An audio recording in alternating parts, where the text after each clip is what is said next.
BDR বিদ্রোহের ঘটনা পুনঃ তদন্তের জন্য গঠিত কমিশনের সময়সীমা বাড়ানো হয়েছে। 2009 সালের 25 ও 26 ফেব্রুয়ারির পিলখানা হত্যাকাণ্ডের ঘটনায় প্রকৃত অপরাধীদের শাস্তির আওতায় আনতে ডিসেম্বর কমিশন গঠিত হলেও তদন্তের সময়সীমা 24 মার্চ শেষ হওয়ার কথা ছিল। তবে সম্প্রতি জানা গেছে যে তদন্তের সময় 30 জুন পর্যন্ত বাড়ানো হয়েছে। কমিশনের সদস্য মুন্সি আলাউদ্দিন আল আজাদে জানিয়েছেন, প্রতিবেদন প্রায় শেষ, কিন্তু প্রকৃত তথ্য জানতে কিছু গুরুত্বপূর্ণ সাক্ষাৎকার বাকি রয়েছে।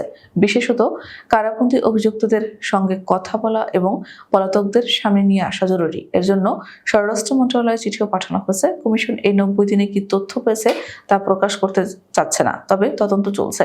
প্রতিবেদন প্রস্তুতির জন্য কমিশন ঘটনার প্রত্যক্ষদর্শীদের সঙ্গে কথা বলেছে, বিশেষত ওই সময়ে দায়িত্বশীল কর্মকর্তা ও গোয়েন্দা সংস্থার সদস্যদের সঙ্গে। এসব সাক্ষাৎকারের মাধ্যমে তারা জানার চেষ্টা করছে ওই ঘটনায় কি ভূমিকা ছিল, কে কি নির্দেশ দিয়েছিল এবং কোথায় আলামত ধ্বংস করা হয়েছিল। তদন্তকারীরা এসব বিষয় খতিয়ে দেখছেন।